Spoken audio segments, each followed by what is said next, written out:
My name is Abe Daly. I'm the Senior Planner with the Municipal Planning Assistance Program. These monthly Maine Planning Basics webinars are intended for those who are new to the profession and new to planning in Maine. And today we're joined by a panel of new planners who will discuss their experience and lessons learned from working as planners in Maine. So now I'll introduce our panel. Today we're joined by John Boynton from the Land Use Planning Commission, Erica Buffkins from Androscoggin Valley Council of Governments, Julie Dabowski from the town of Yarmouth, Michaela Jordan from the Southern Maine Planning and Development Commission, and Callie Martinez from the town of Bar Harbor. And now I'll let each of the panelists introduce themselves and give a little bit of background about how long they've been planning in Maine and where they're from originally. Let's start with Erica. Great. As Abe said, I'm Erica Buffkins. I'm currently the land use planner at AvCog. I've been here for around a year and a half now. Prior to that, I was a planner for the town of Southold in New York on Long Island. I was a planner there for around 4 years, and I have my degrees in geography and urban studies from UConn. So I'm John Boynton. I'm a senior planner with the Land Use Planning Commission. Before I was with the commission, I was a city planner for Belfast for a little over 4 years. I'm originally from the Moosehead region and served on Greenville's planning board, and I worked for EMDC. That's how I started with economic development. My name's Callie Martinez, and I have been living in Maine since I started college at College of the Atlantic in Bar Harbor. And then after I graduated in June 22, I got a job with the Musson Group based in Southwest Harbor, who is a planning consultancy where I worked for a few months right after college. And then I worked for the town of Bar Harbor as a staff planner for a few months. And then I was offered the job to be their first housing and community planner. And I've been in that job for about a year and 2 months. And that's why I had Sure. Hi, Julie Dabowski, also originally from New York, Long Island. But yeah, but my family and I moved here in 2019 for my husband's job, and I took the time during COVID to work as a census numerator, and then I was lucky enough to join GPCOG's Resilience Corps. And so that was my first foray into planning, and I had a placement with the town of Yarmouth, and that became a job as an assistant town planner. So very happy to be here. Hi, everyone. I am Michaela Jordan, and I am a transportation and land use planner at Southern Maine Planning and Development Commission. Before this, I was out in Utah, where I was working for the Metropolitan Planning Organization around the Greater Salt Lake City region. And I was out there for about 4 years, and I got my master's degree out there at the University of Utah, and I have an undergrad in environmental science and geography. And I'm happy to be back in Maine because I grew up outside of Bangor. Great, thanks everyone. I'm glad you could be with us today. So now I'll ask my first question of the panel. What do you know now that you wish you had known when you started working as a planner in Maine? Who would like to go first? You know, I'll always go Erica. first, Dave. Yeah. So I have 2 pieces that I wish I knew earlier. The first one was about the location of guidance materials. I think I didn't recognize how useful they were and how many there are. I wish I tapped into a little bit earlier. And then the second piece is asking planners questions. I can say from personal experience, I was lucky enough to have Joan as my mentor, so she's helped me a ton in becoming a planner here in Maine. And then I also always have to call out Max from MCOG. I know he's always willing to answer an email on a random question. So those 2 things I think were the biggest things I wish I tapped into earlier, because now that I've been doing that more, I feel like I've learned a lot quicker. I want to reiterate some of what Erica just said. Knowing where those resources are was a challenge, especially when I started with Belfast. The local regional planning organization had disbanded. So reaching out when it comes to things like transportation planning, not really sure what the organization was that had Waldo County as their territory was a great example. So I'll leave it at that. Yeah, I would say there's two big things I wish I knew more about before I started working in the planning fields, especially Maine. And it's how to find different grants or different kinds of funding, especially ones that can be utilized by towns, because I know some grants are not meant for towns to apply for, but some are, or how to collaborate and just overall how to find the ones that we're trying to, especially to build housing. And one other things that I wish I knew more of and got really more training in is how to really deal with kind of conflict and different personalities, especially in the public meeting setting, or just interacting with the different boards and committees, and really knowing how to kind of bridge different topics together, bridge different efforts that we're doing, and to really accommodate people that want to know all the answers at once, and are really strong and loud voices and have a lot of impact in the community, and just how to kind of navigate those scenarios to better support the efforts that the town is trying to do to benefit the community. One thing that I wish I had known was really more of a realization that smaller structural differences in organizations, amongst organizations, between organizations, and the state impact how planning is done. So I didn't really conceptualize that, the way an NPO functions in Utah might look very different in Maine just because of different structural things, and not necessarily because the climate is different or the culture is different or things like that. Those things I was prepared for, but the other things were different. For example, in Utah there's one main transit agency, and so everything transit, exactly who the players are. You work with the same people over and over and over again on transit because it's one major agency and it's very centralized.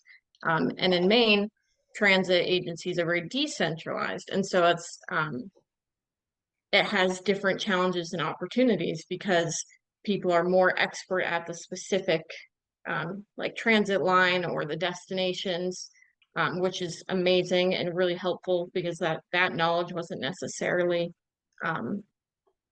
always there in Utah because the region that they covered was so much bigger. But it's just interesting differences like that I didn't anticipate that would impact how planning is done.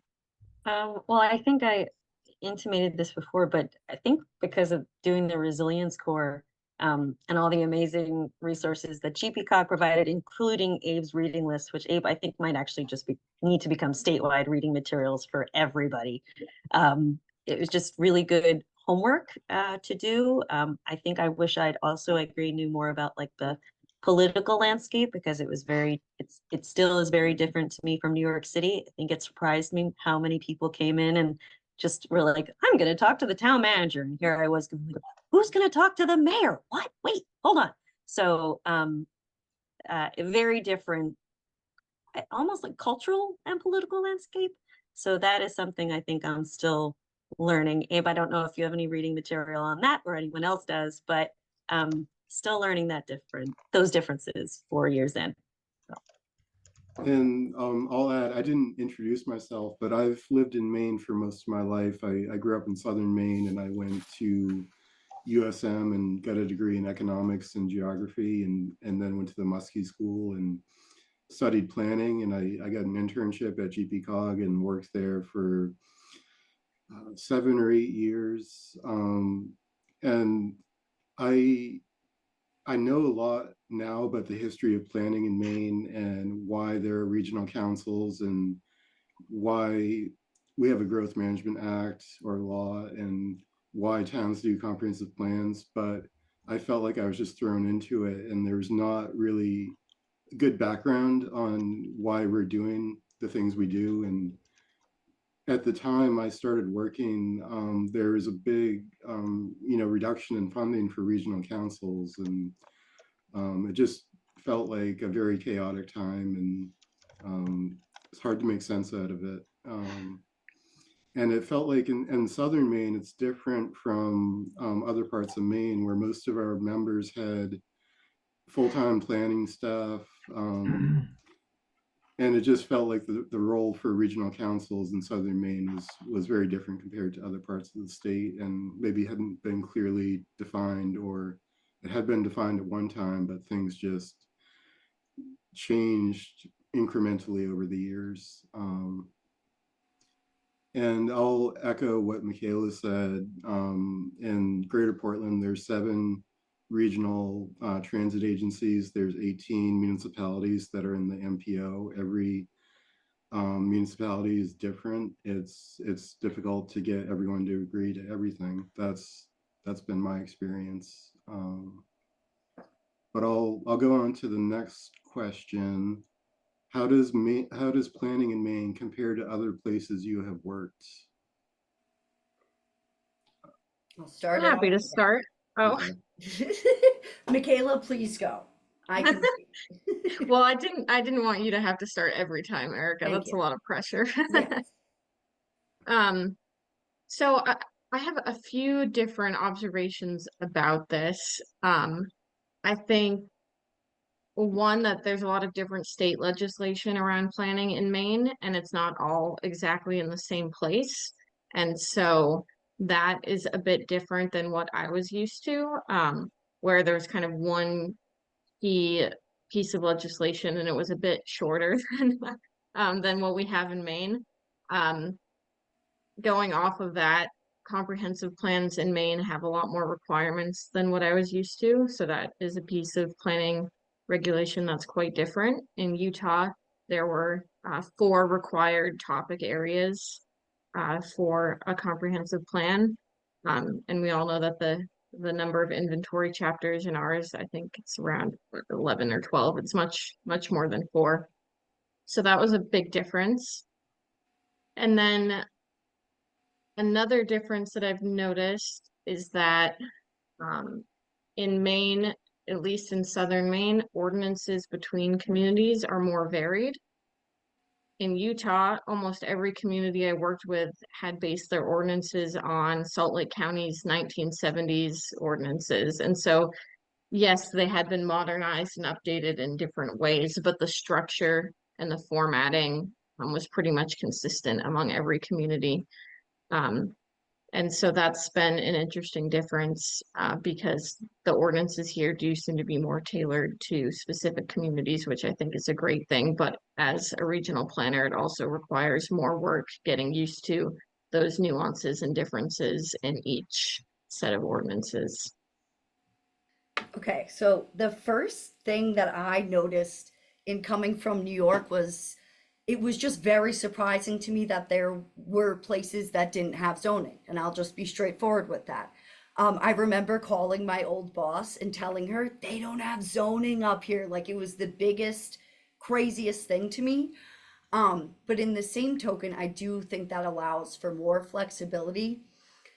I've come back and forth with my opinions on home rule as time has went on, and I know that's like a particular issue, and everybody has their opinion on it. One thing that I have noticed is that because each municipality has such ability to shape their area, it does put a lot more burden on the towns than I was used to. And aside from that fact, town halls in New York were stacked with staff. And I think part of that was because we had town of blank, which was made up of like 6 or 7 municipalities. So in having it that way, I think it allowed for staff to be, people that were planners. There's less jobs, but they cover more. So I think it was easier to recruit staff and retain staff, just because there wasn't as much staff needed. all over the place. So I think that was a big thing for me. And the other big thing was that I had to pass an exam to become a planner in New York. And then I had to, so to keep my job in New York, it was contingent upon me passing the civil service exam. And if I didn't place within the top three in the county, my job could be offered to the people that placed within the top three. I think having some standards like that definitely does push people to learn more about the profession. And I think as a result of that, the planning boards that I worked with were a lot more educated in the subjects of planning. So as I started off, I kind of just needed to play the field a little bit because there wasn't another planner at Hancock. So I was like, I'm just going to go out and see what I'm doing and we'll go from there. And I think the first thing that I realized is that a lot of people don't know what they're doing. And I'm happy to be here to help and do trainings and etc. So I'm hoping that I can make some ground there. But I think just the less regulation, a little bit less of an understanding of planning does make it a little bit harder here. But in the same token, it's a lot more fun because I don't feel like I'm just checking boxes on a piece of paper that exactly conform to everything. And you can have a little bit more interpretation. And I actually feel like I make a difference here, whereas New York, I definitely didn't feel that way. So I'm happy to be here. One thing that I forgot to say when I said my name and where I worked is that I'm from Texas originally, from San Antonio. And I've never worked outside of Maine before, but I like to compare kind of Maine to Texas because obviously vastly different, especially from a big city. And some of the kind of the weird nuances that I've learned while working for Maine is first being the MUBEC, the Maine Uniform Building and Energy Code, and how that only applies to towns that are above a certain threshold, which are not that many, because not a lot of Maine towns, I'm sure, as you all know, don't have a very large population. So at least in Hancock County, I believe it's just Bar Harbor, Bucksport, and Ellsworth that have to enforce the MUBEC. So that kind of creates a level of what is perceived in the public as a level of unfairness because the three other towns on MDI do not have to enforce it. So it's kind of, and that really affects development, which affects the planning process, which makes things a lot more expensive to some people. So that kind of really impacts the level of trust in our department because they're like, oh, you're unfair because this town doesn't do this. So that kind of dynamic I found a little weird and causing some conflict. Which also goes into the regional coordination challenges that we have here. Because when I was looking at the San Antonio's planning department and what they're doing of a town that over 1 million people, they have cohesive plans for the different parts of town. While here on MDI that has 4 towns, each one acts so much in a silo. They don't really talk to each other a lot. Their plans don't really incorporate what other towns are doing, which I find so bizarre because of the population. It's not that large compared to other places that work a lot more closer together. And what I find is also the cultural kind of habits of this island, but the town, is that they don't want to be Bar Harbor, or they feel themselves as being very unique. In ways, they definitely are very unique. But when it comes to solving these big problems like housing and infrastructure and just managing this community, it seems kind of bizarre to me that there isn't more of those connections in the plans. And then another one that is vastly different from my experience in Texas, because neighborhoods go up constantly and there's always building. But then in Maine, there's such a lack of sewer and water infrastructure, which can heavily impact development and the way it manifests. And there's such a culture in Maine of conservation and preservation, which I feel further pushes for development on water and sewer, which is already very limited. So I feel like that has its own unique challenges of planning in Maine. So I'm actually hearing a lot of similarities. So certainly from the regional and the statewide planning perspective, I started on New York, on Long Island with smart growth. And so seeing that there was one regional planning entity and they were kind of nascent and still getting their feet under them. So and then you have the flip side, you have, I don't know if anybody else noticed that like congestion pricing was shut down. So you have like huge efforts that impact regions. And so I I would completely agree that the local plans, the regional and the state, like I do kind of wish there was more, I think, concurrency, that they all worked, Russian doll situation. And I think Maine Won't Wait is a great example of where you see that, and everybody really striving to do that. I can only hope that like the state transportation family of plans also becomes the same backbone for folks. But that was something that I think is similar in a way. I did not know that New York was a home rule state also, but it didn't have the same cultural resonance as it does here. So when New York, as we watched, had their own similar LD 2003 legislation going through, and again, you saw the governor trying to wrangle these local municipalities. It was also very telling about how important regional entities were, like so many of you are. And so I actually see, even though this is about like lessons learned for new planners, I actually see your regional councils here in Maine as just an enormous asset. And I do see one interesting in terms of just contrast with equity. So much of our, similar to what you said, Erica, about like town hall staffs are like fully staffed, and there's everybody as a planner is stretched with multiple hats and capacities, like volunteering stuff. I'm sure you all do as well, and life outside of the office. But seeing the differences and the different capacities of all the different offices, whether it's urban, suburban, rural in Maine, is just mind-blowing. So I do wish there was more of an like equitable statewide distribution of resources, because the infrastructure underlying is so different. And that reminds me so much of like the New York State has like some of the highest school inequities, because it's all based on property taxes. And so you see that infrastructure, and I'm sure that's not unique to New York either, but you kind of see that in the same way here in terms of wishing that everybody because the comprehensive plan, I think what the cost we heard the other day is like $90K for like the average. So that's really hard, especially if you're a small town that doesn't have zoning. How do you grapple with those big ideas? So that citywide, that, at the Department of City Planning, I worked with the local community district, but you always had the city as the giant resource to go to that was, working across the, so I guess I do still, kind of wish that was available, because Yarmouth, I'm very fortunate, like in terms of staff capacity and amazing work, but it's something I wish that everybody doing all this hard work and really important work across the state had more access to. So soapbox off. Back to you. I'd like to go back to John. You're relatively new at the Land Use Planning Commission, but I wonder if you have any perspective on how the planning in the unorganized territories compares to Belfast, because coming from Southern Maine, I have spent time in unorganized territories of Maine, but I didn't know the full background of those areas and the LUPC, and there's a different title that governs the unorganized territories. Title 30A is for counties and municipalities, and I believe it's Title 12 is for,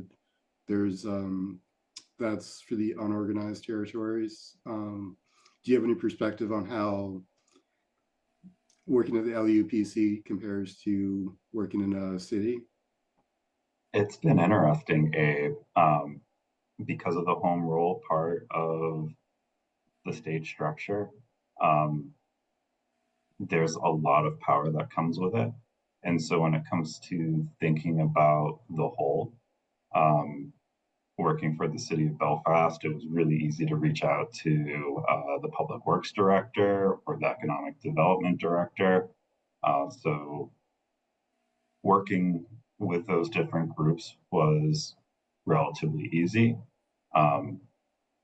With the state, because we're such a larger organization, that sort of availability I want to make sure that I'm saying this correctly. there's a little bit of tension there just because of larger organization. We have a very specific mission. Some of the things that surprised me is you have the code enforcement officer with the municipality that has a lot of power in that position. And our permitting staff, while they're doing a lot of the same thing, it's not a one-for-one comparison. And that's been the biggest difference that I've been trying to describe is because we have a different really charter. I know that's not the correct way of describing it. It's not a one-for-one comparison. And I'd like to add a few comments. You know, I've lived in Maine most of my life. I'm from Maine originally. My family's been in Maine since the 18th century. But I've spent time living in other parts of the country. I've traveled all over the US. And, you know, Maine is so different compared to states like Arizona or Colorado, where you might routinely see subdivisions that are 2,000 plus units sprawling, you know, residential subdivisions built on former ranch land in the middle of nowhere. Whereas you don't see that in Maine, and people, you know, will get outraged if somebody proposes a 15-unit subdivision. They don't want it. But I'll say, you know, Maine hasn't grown to the extent that places like Los Angeles have, where they've completely, I would say, wrecked the whole that whole part of California. It's a disaster, and Maine hasn't done that. So we still have an opportunity to grow without growing the way that cities like Los Angeles or Nashville have grown. But I agree with what Callie said. The lack of sewer infrastructure is really limiting growth, and the lack of, you know, like where I live, my hometown is Raymond. Many people in Raymond don't want the town to change, but it's changed over my life. It's changed a lot. So you can say we don't want the town to change. We don't want sewer and water. But meanwhile, you know, people move to town, they subdivide land, they build a new house on the side of a state road, one lot at a time. And over the course of 30 years, our population doubled. In 1950, our population was 500 people. Today, I believe it's around 4,500 people. But historically, that's what Raymond's population was at the peak in 1870. And then there was decline for 100 years, and then our population started growing again. So I think that there needs to be more consideration of, you know, you may not want to change, but change is going to happen one way or the other. And that's why we need planning. And I'll say about Yarmouth and Greater Portland in the 60s and the 70s, they did a regional plan for Greater Portland. And part of that plan included a regional water and sewer system that Portland needed a new sewer system, and they planned to do it regionally, where they extended it to Cape Elizabeth, South Portland, Falmouth, Gorham, Westbrook, even into Cumberland and Yarmouth. Yarmouth had already built a sewer system before the regional plan started, but this all happened at the same time, and it was coordinated regionally to some extent. But today, I mean, South Portland manages their own sewage treatment plant. They get water from Portland Water District. Falmouth has their own sewage treatment plant. Portland Water District does it in Portland. So it's kind of a mix of, you know, sometimes it's a regional entity that does it, sometimes it's local.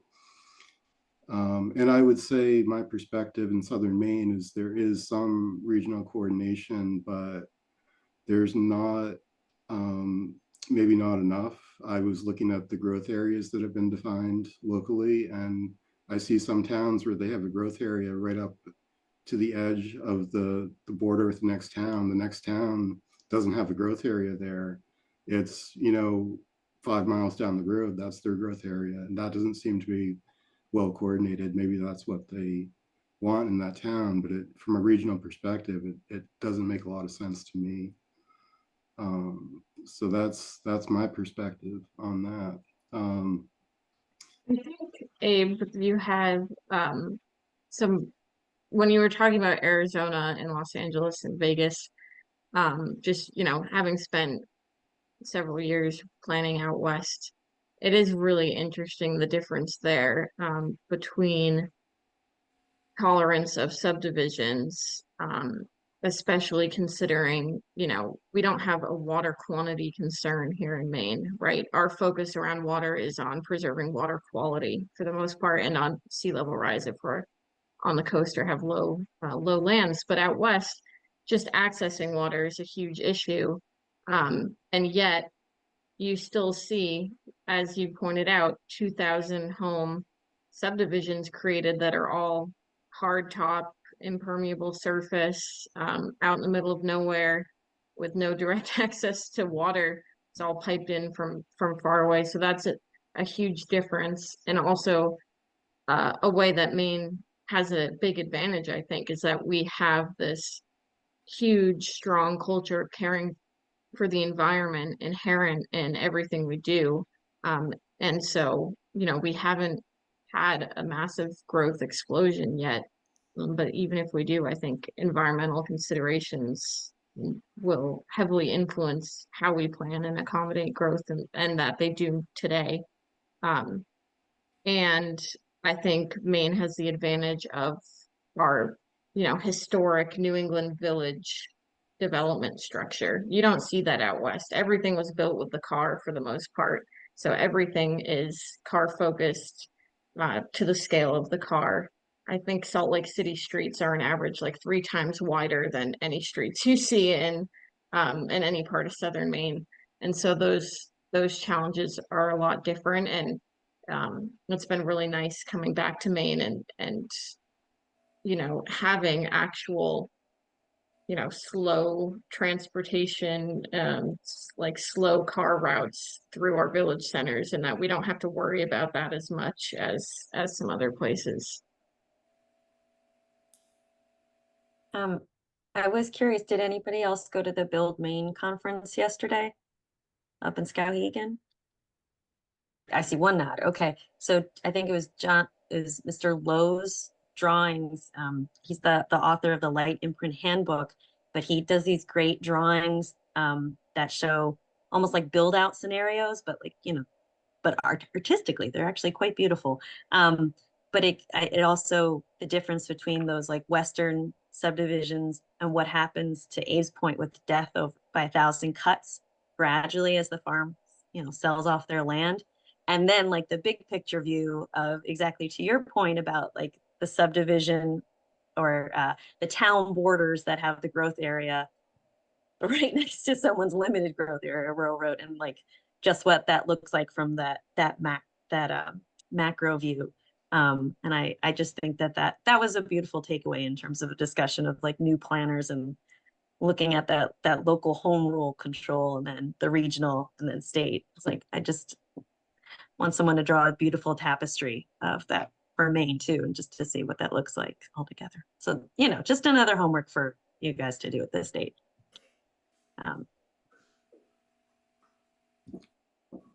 Would anyone else like to make any comments? My only other comment is about anybody from New York will know it, the State Environmental Quality Review Act, SECRA. The bane of anybody's existence who worked in New York. I remember, I think it was James Rather, on my first meeting I went to, he said, don't worry, you don't have to do SECRA. And it was like just a flow of relief. So there are very many cumbersome components to applications in New York. And in general, I think I have more fun doing it here. I know that's kind of silly, but I just feel like it accomplishes different things rather than a lot of the time in New York, it was doing subdivisions for developers, or it was, a lot of it was based off of people with more wealth coming in and taking up a lot of the land, which, you know, it was easier to tell those kind of people no. Whereas in Maine, I can't help but have more sympathy for the populations that come in because it's kind of just like livelihood. So that's definitely a piece I had to work on for myself is being able to say no to the nice guys in the appropriate way. Because I know it was easier for me to tell people no in New York, just in general. So that gives you an idea about the people here as well, I think. And I'll echo what Michaela said. I've driven through Utah, and it seems like it's the most rural state I've ever been to because you could drive for 100 miles and not see anything. It's completely different. And most of the population in states like Utah, it's all concentrated in urban regions. It's not necessarily all, you know, a city, but it's a city with suburbs around it. And it's kind of a compact urban region. Whereas if you drive through Maine, there's development everywhere. Um, and but what's different about Maine compared to, say, some southern states, like I've driven across Louisiana, Mississippi, Alabama on the interstate, and when you get off the interstate, every town and city looks roughly the same, and they all have the same chain fast food restaurants, hotels. There's no quality of place, unlike Maine, where you do have a lot of places that are unique and not like anywhere else in the country. And we've preserved that. And I mean, one law Maine passed, I believe it was in the 70s, was a ban on billboards. There used to be billboards in Maine, but they're not allowed. And that is a really great law, in my opinion, because you drive through the South and they're everywhere, and they're not nice to look at. Lady Bird Johnson would be very happy with you and agree.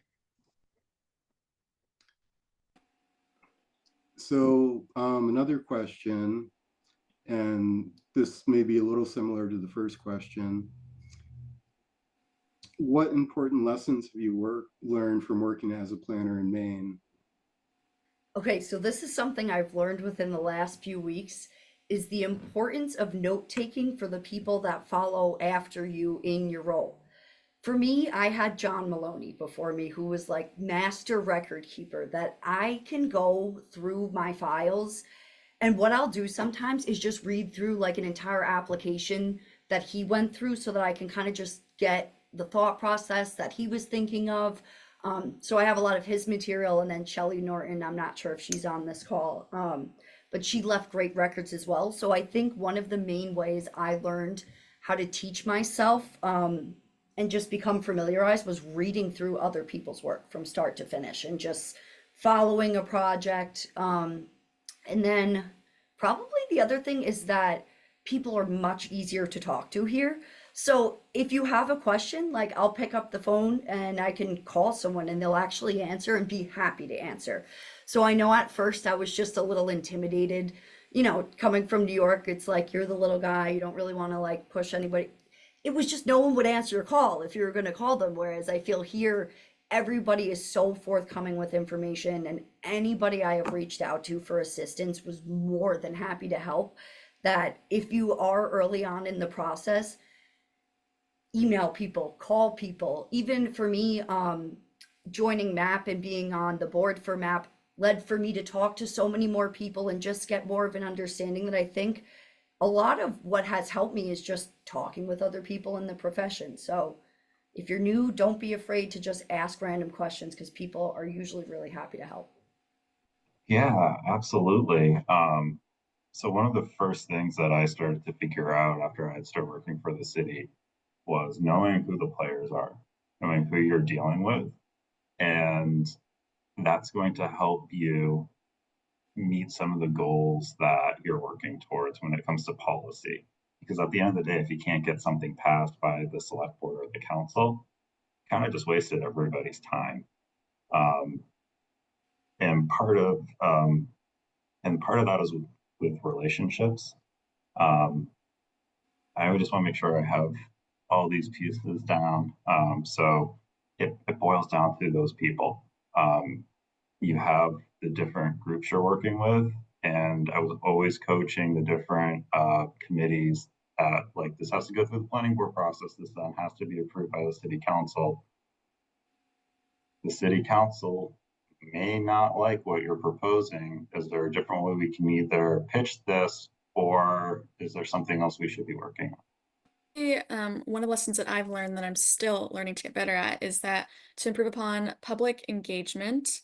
Because from what I learned is that a lot of the public do not understand planning, what it is, what we do, or even what zoning is or density. It's like I have some friends that are very smart and they don't even know what a dwelling unit means. So it's just kind of figuring out how to engage the public to really not use these jargon terms to, and I feel like doing that and creating really engaging ways to the public on the great things that we're doing helps build support and understanding instead of fear and confusion.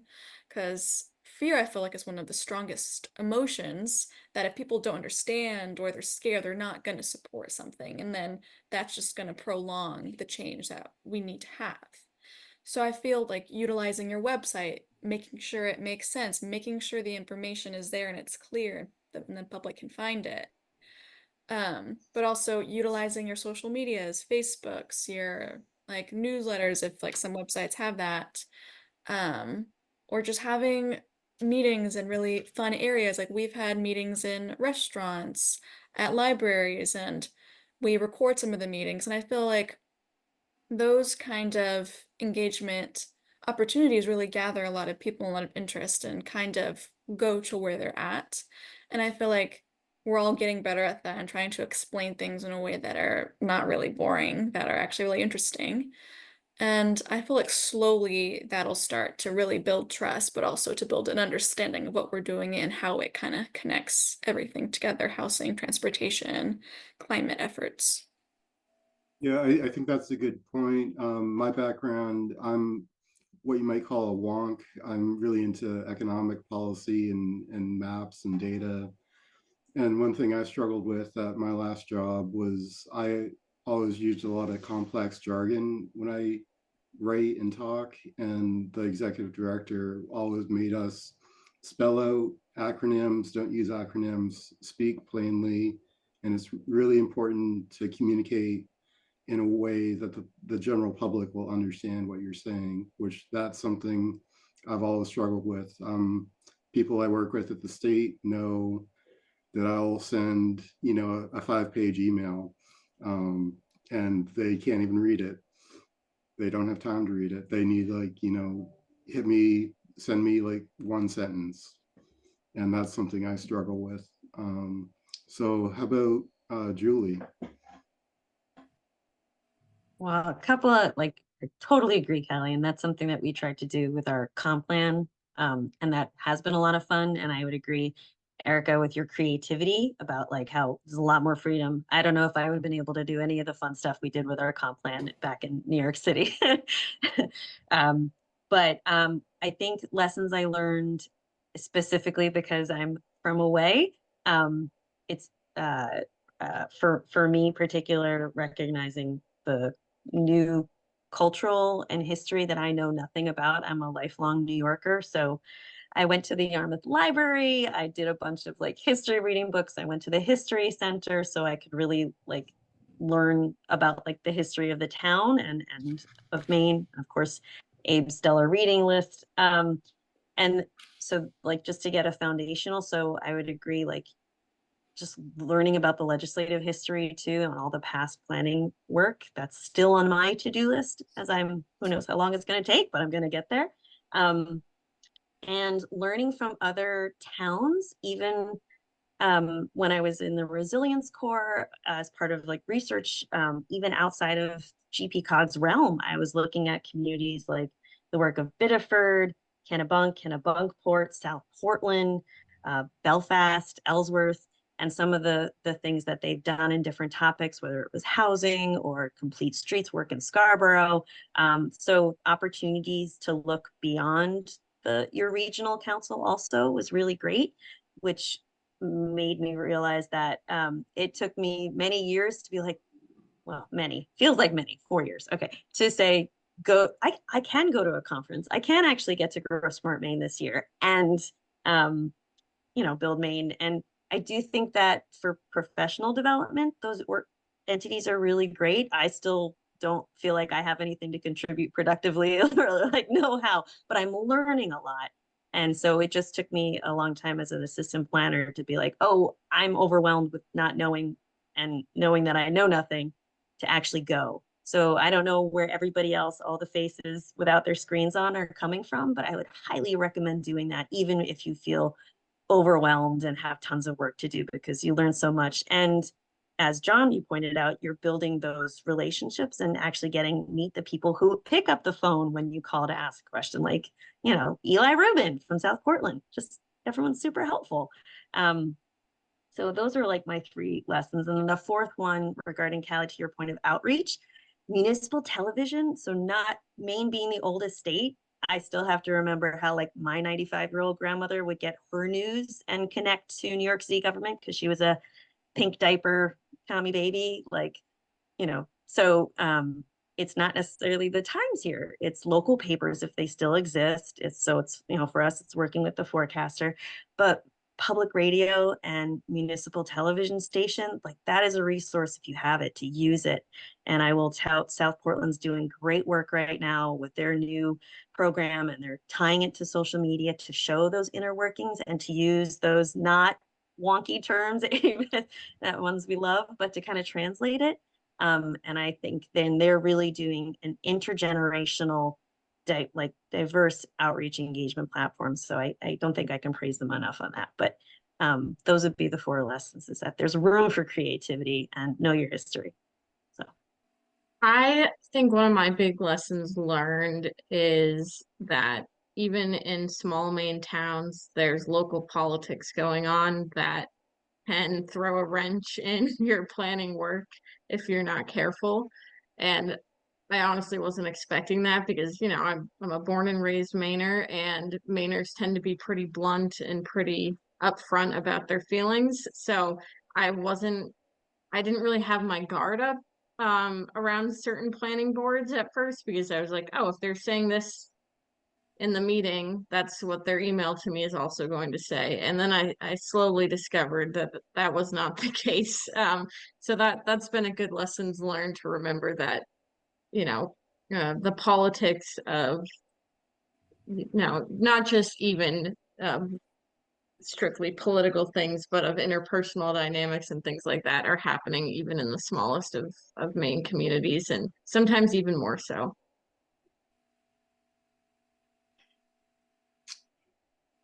So now I'll just ask, is there anything else any of the panelists would like to talk about? Just any general discussion? Abe, I'll say something. When I was with the city, when it comes to things like climate change, with like the Climate Crisis Committee, they were really pushing us to do more and more and more. And going back to some of that regionalization that we were talking about earlier, one of the things that I was really trying to keep in mind, because nothing is just local. So if the city goes above and beyond and implements greater shoreland zoning or floodplain regulations next to the water, is that going to benefit the city because of future impacts like what we saw earlier this year? Or is it going to drive all the development to the communities around us? And that tension was ever present. And it really didn't matter what we were talking about, because of the way how well the county is structured. You have Belfast as the county seat, the only town that was required to enforce MUBEC. And that created a lot of tension with folks being like, well, I can do this cheaper in Swanville. And a lot of times they did, but Belfast was still seeing a lot of development.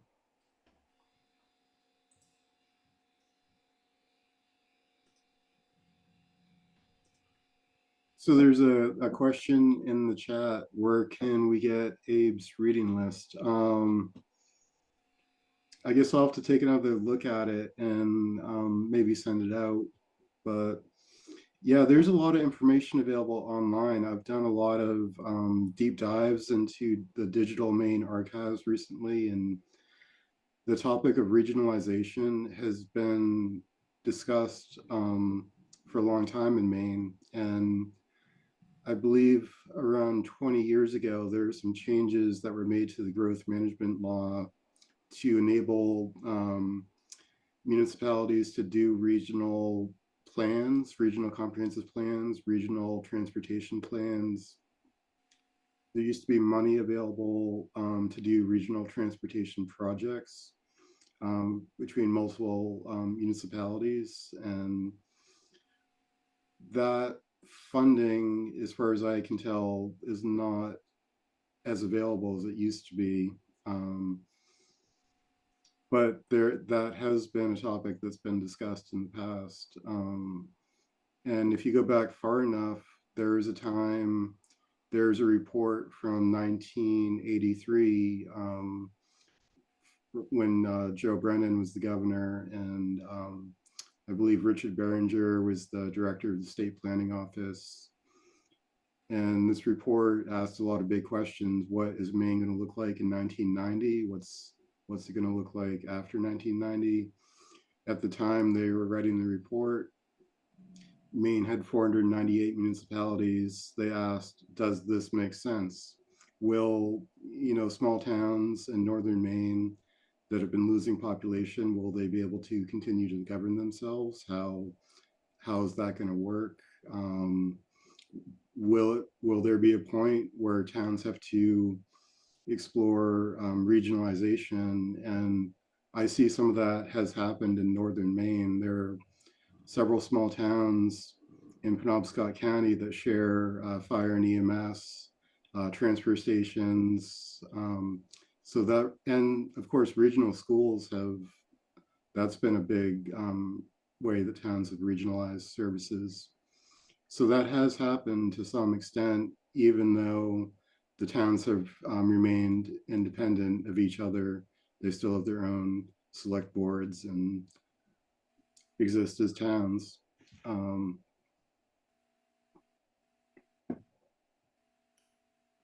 Abe, you have a question in the box. Oh, so there's a question. What are some unique advantages and challenges to working in a remote planning position? How might these challenges be best overcome? I can say from my standpoint, just having a big service area, as do many regional planners, and once again, coming from my mentor, Joan, I'll just show up at the town office. You, no one, and they love it every time. I will say that. I'm a little bit relentless as far as communication goes. That's fine. I do think it is helpful in this situation because upon starting, my main thing was to gain the trust of the town staff that I was working with. So just like setting up an email group and calling people and sending information, I think after about a year, they were really taking the opinions that I had into consideration and actually listening a little bit more. So I know that's definitely the way that I found success in having a big region, is just kind of going out, boots on the ground, do a little bit of the work, and then you can see a little bit of the differences between towns. So like, obviously I lived in Auburn for a while, Avcog's in Auburn, so the Lewiston Auburn area is very far different than, one of the unorganized territories, or say even, some of our smaller towns like Buckfield. It's very different even if they're close to each other. So I think that, and then going to planning board meetings and listening to some things that might be going on. I know for me also, I learned quickly that it's a good idea to just Google the town that you're going to be working with, because if a problem has come up in the news recently, it'll come right up to the top. And that's just really helpful, because there were a few times where, there was an issue going on that I wasn't aware of. And then once I found out about it, it made much more sense. So just doing a little bit of research, just show up. They're happy for it. They will never turn down help. And to piggyback on what Erica's saying about just going there, the huge difference when I used to work at the New York City DOT and you'd use Street Map, Google had been out there taking a photo like less than a year ago. But here, it's very different if there is any footage, so, base maps, even like our GIS base map in town is from the layers from 2018. So there's huge differences. So I would say get out on foot and bike and car, when you have, take a field day, once in a while to get to see the places and meet the people. I know our economic development director now, town manager Scott. So I was like, got to shake a hand, get to know the people and the places. So that's important, as much important work as like, remote computer work. So One unique challenge, and it's more of a personal challenge for me, I think, about working in a remote planning position is that, I work with so many different communities and I see a ton of opportunities, but I can't do anything about 95% of them because there's no funding, either from the town, or we don't have funding, or we just don't have staff capacity because we have, we're providing services for so many different communities. So that frustration, I think, is a unique challenge that you might not see if you're working in a big city or in a very large MPO, for example. But it's also a great advantage and opportunity at the same time, because when you get to work with different communities and you see what one is doing, you can bring that idea to the next and you can plant those seeds more readily for future ideas and future consideration, future planning efforts. And there's more flexibility. So when you do have the opportunity to, start a new planning endeavor with a community, you have the buy-in to do it. And I think that's really awesome. So it's both a great challenge for me personally and I think a really cool advantage of the kind of work we get to do in Maine. I'll echo what Michaela said. Working for the Land Use Planning Commission, our territory is about half the state of Maine. So 10 and a half million acres, and there's 6 planning staff.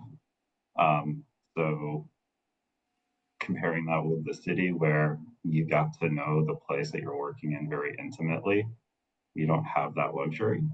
And that makes it a challenge when there's something fine-grained that might be an issue.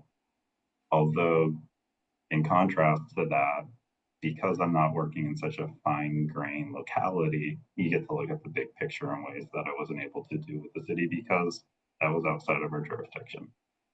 I'll say I've been working remotely for 4 years now, and my position at GPCOG, I was more, I was the data person. I didn't interact with the public that much. But one thing I think that was lost is kind of a lot of informal interaction between staff during the day. It's more difficult to have that when everyone's working remotely. And it's similar at the state. I mean, we work in the office, but we work remotely more of the time. So we do, try to do team building, but it's just most of the time I'm on my own. We're all working in different parts of the state. So that's a little different. So Judy asked a question. Is there an appetite in this group for a conference on regional opportunities to help towns with planning across housing, conservation, transportation, and land use? Absolutely. We all need it. I think, any way we can work together more, I'm sure that a lot of us would appreciate that. Mm-hmm. I totally agree. It's so needed, like desperately needed. Yeah.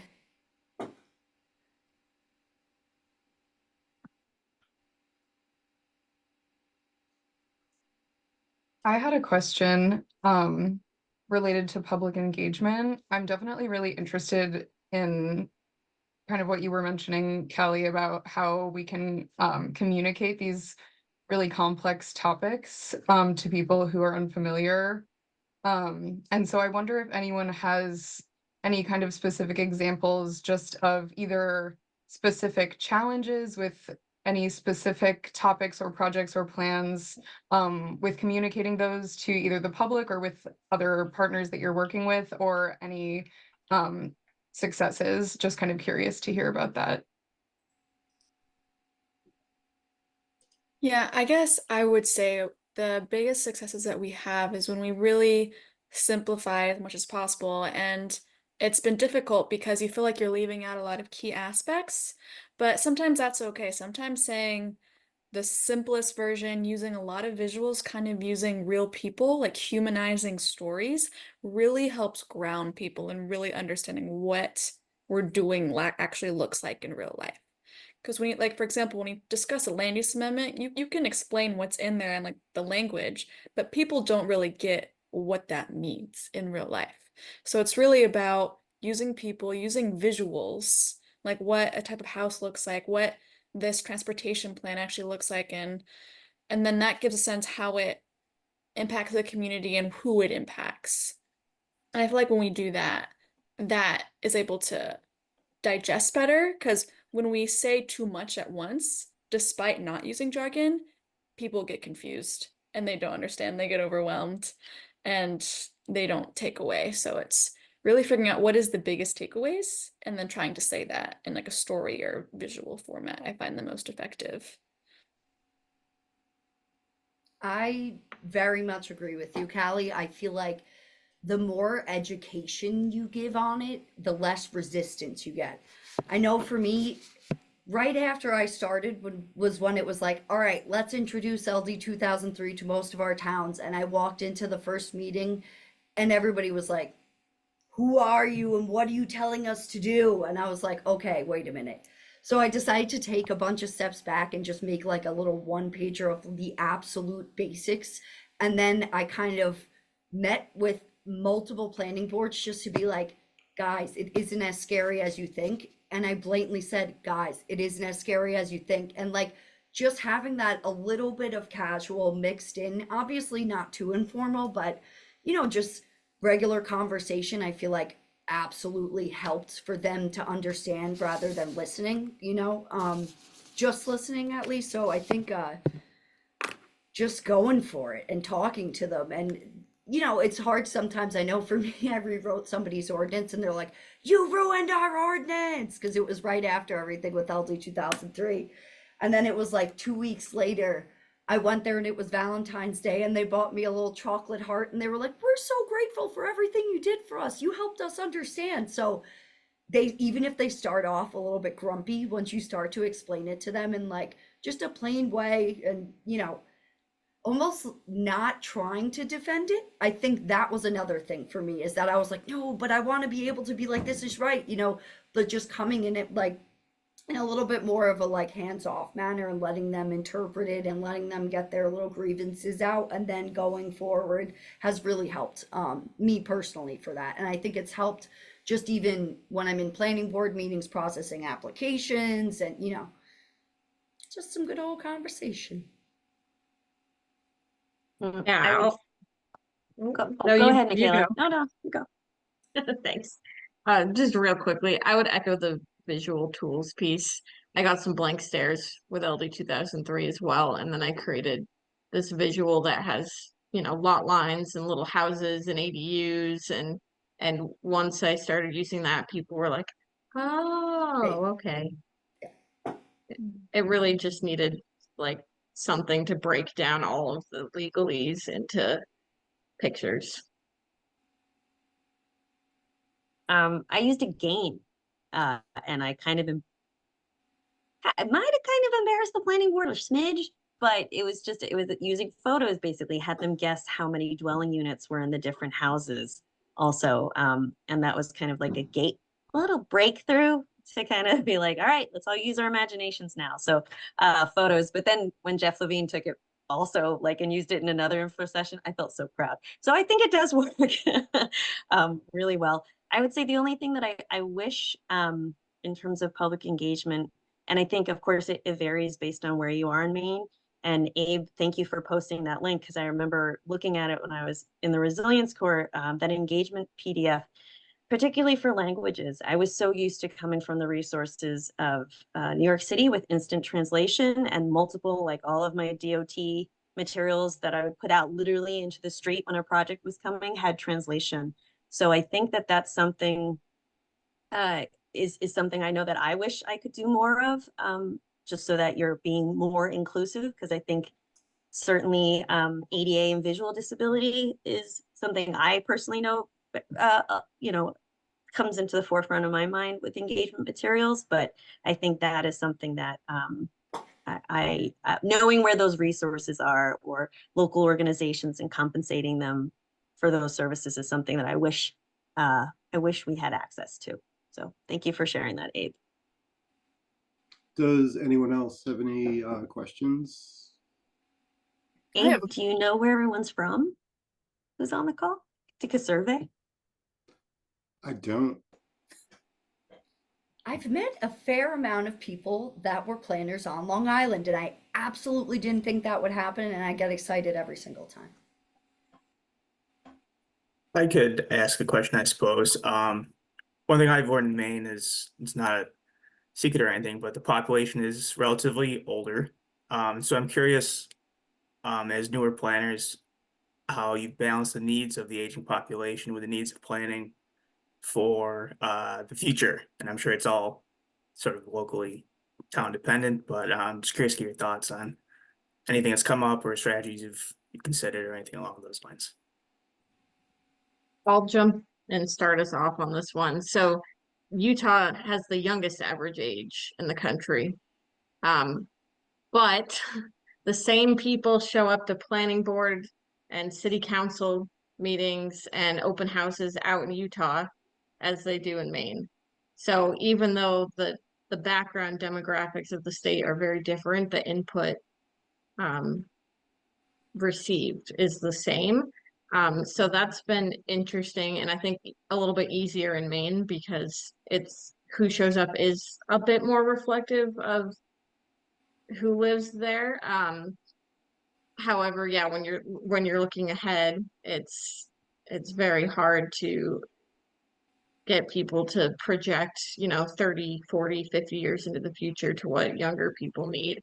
I mean, that's something I struggle with. I honestly don't have a good answer to that piece of it. So I'm excited what other people say. I generally try to get people to think about their kids and grandkids and personalize it as much as possible, but that's something I'm hoping to get better at. Well, that's one of those things that it's going to take a little bit of time. Municipalities are risk adverse. They need to be. And so getting information out on Facebook was something that we shied away from, partly because Facebook, you have a hard time regulating it and what people say, and they try to use it as a public meeting, and it's not. So we always steered folks to the actual meeting, but it wasn't anything that we started in some of those online platforms. We actively tried to stay away from that.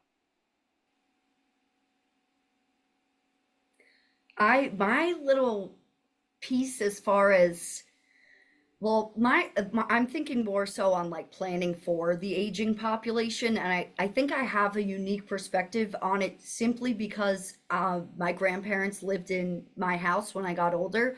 So I think it gave me an awareness of things that the elderly population potentially does need.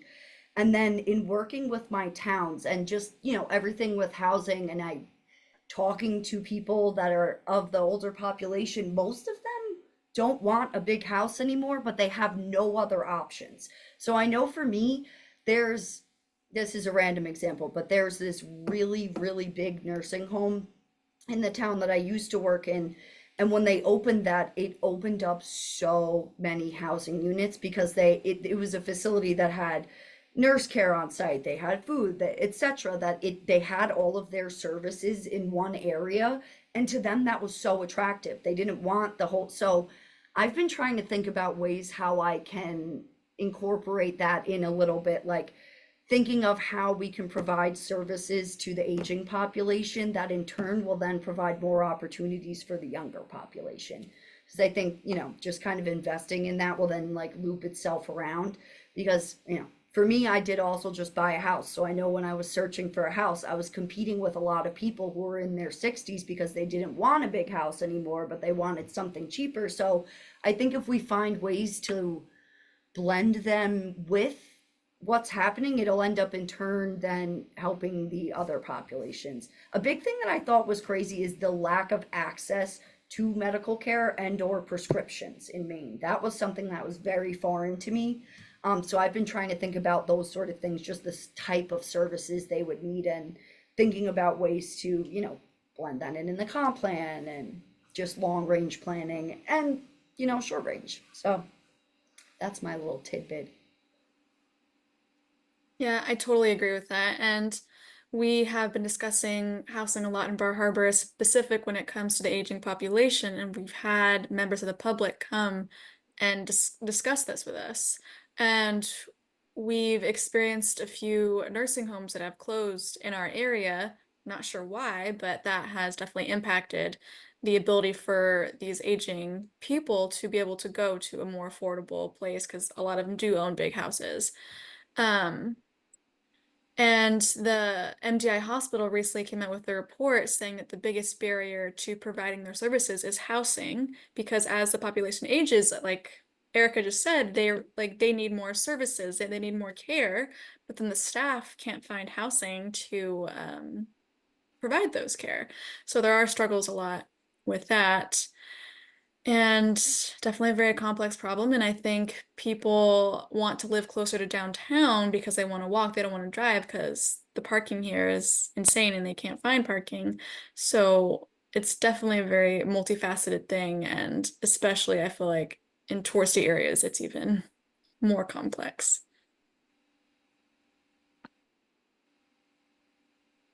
I'll add my perspective from working at GPCOG. GPCOG was founded in 1969. It was, prior to that, it was the Greater Portland Regional Planning Commission, but they became a Council of Governments in 1969.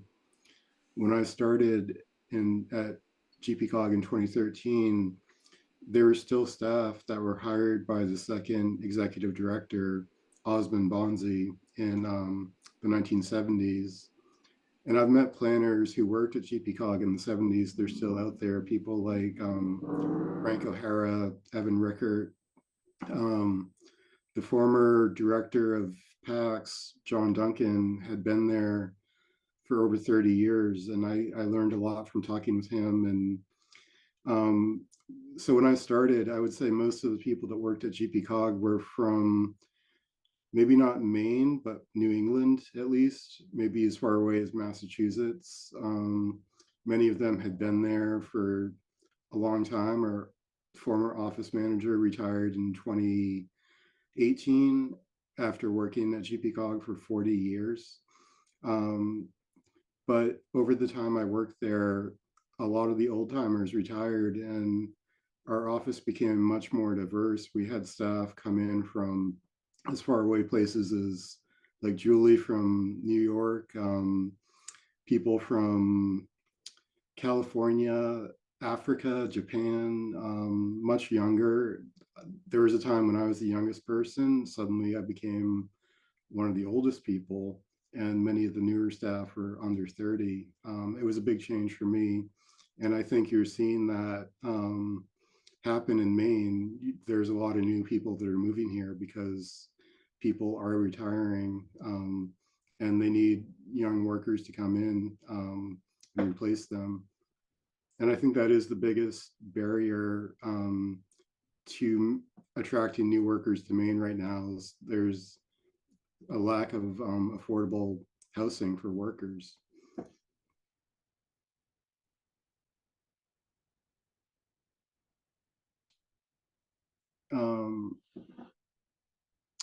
That's interesting. Somebody said KVCOG does not have a staff member that is from Maine. And there's another comment in the chat I think it's cool to hear that you don't necessarily have to be born in the state you're working in to be a planner with that state, from Texas all the way to Maine. That is, and there, there's often a sentiment you'll hear in small towns. Casco, the town next to me, recently did a plan, and one of the comments on their plan was, I'm a 5th generation resident of Casco. My family's been in this town for 150 years, and we don't like what's in this plan. But my reaction to that, as someone who's an 8th generation Mainer, is just the fact that you've been living in a town for that long doesn't make your vote count more than anyone else. And I do welcome, new people to come to Maine. I welcome new ideas. I think Maine needs new people. It needs new ideas. It needs to change, because we can't just keep on saying we don't want to change. We want to stay the way we've always been, because you can't stop change. Change is inevitable. That's my take. Abe, if it makes you feel any better, that's not unique, because at literally every community board meeting, no matter where I was doing work in New York City, someone would get up and say, I've been living here for 30 years. You know nothing. And so I think that's a very human element. So I would say that it speaks very well of all the planners who are trying so hard, new to come, to learn about where they come from and to want to make an impact to help communities and to help the state. So I say stay optimistic and just keep carrying on with that. It won't end. I know for me at first, not being from Maine, you kind of like don't want to admit that you're not from Maine because people like don't take your opinion the same at first. So I know there's circumstances where I'm like, I know if I'm say I'm from New York, I'm going to get some pushback or judgment, and that's just plain and simple the way it is. Totally fine, but it definitely is something that I noticed from the start, is that I think there are people that have been here for so long and so many people that there is just a slight little bias of like Mainers or preferred. I know that's just because I'm not from here, but it's just the sentiment that I felt even living in the community a little bit.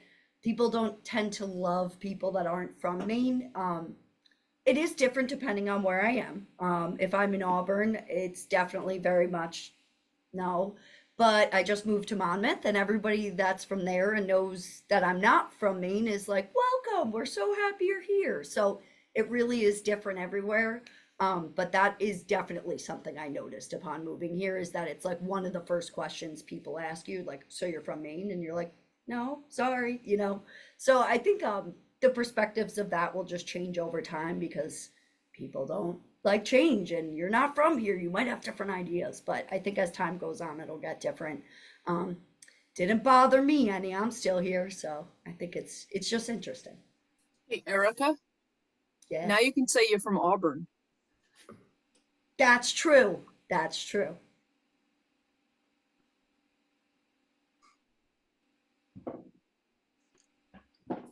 I also had if I can jump in, I had a thought when you were talking, Julie, is you are the next layer, the next level of mentors to the planners yet to come, because you've got those experiences today of what it's like to start planning in Maine from wherever you came from, whatever your background is. I think we, the mentors, are going to pass the torch to you.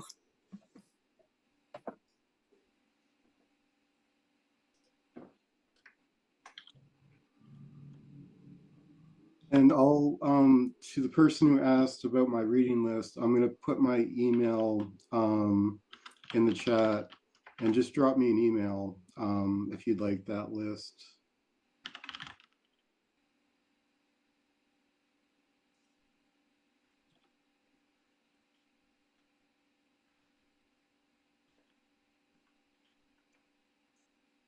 So Rachel has a question.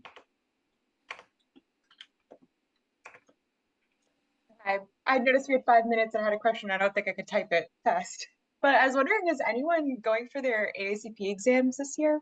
I know this is kind of a general question, but as someone who is trying to do it this fall, so maybe I'll put my email in the chat, and if there's like a study group or sharing resources, that would be really cool. Rachel, I was actually researching information for going into trying to get my AICP this year as well. So absolutely, let's study together. Yeah, I keep saying I'm going to do it, but I'm still scarred from my civil service exam also. So kudos. Kudos Yes. to you for trying. Yes. Thank you, Julie. What is the AICP?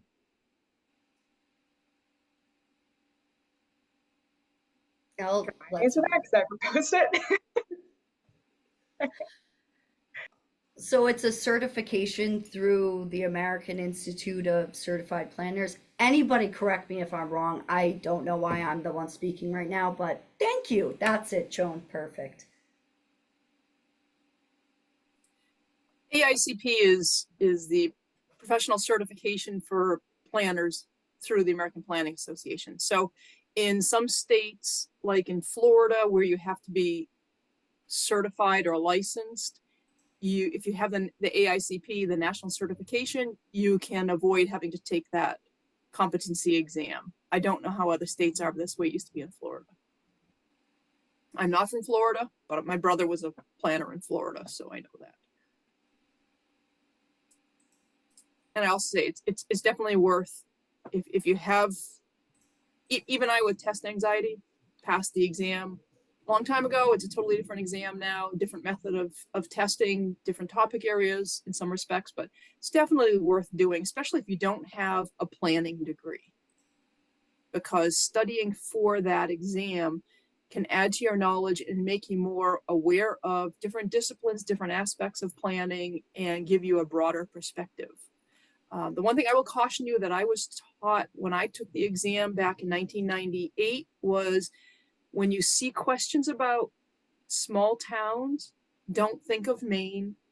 Don't think of a town of 5,000 or 1,000 or 300. Think about a community with 10,000, 15,000 people, because it is a national level exam.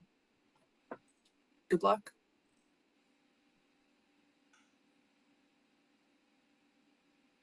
So if there's no other questions, we're just about at 1:30, so it might be time to wrap it up. I'd like to thank all the panelists for joining us today. I enjoyed this conversation, and I really enjoyed hearing all of your perspectives on planning in Maine. So we won't be having a webinar next month because July 4th, the July 4th weekend, so we don't want to schedule something then. But we will be having a webinar in August about comprehensive planning best practices. So thanks for joining us today, and have a good rest of the day, everyone. Thanks, Abe. Yeah, thanks, Thank Abe. you. Thank you.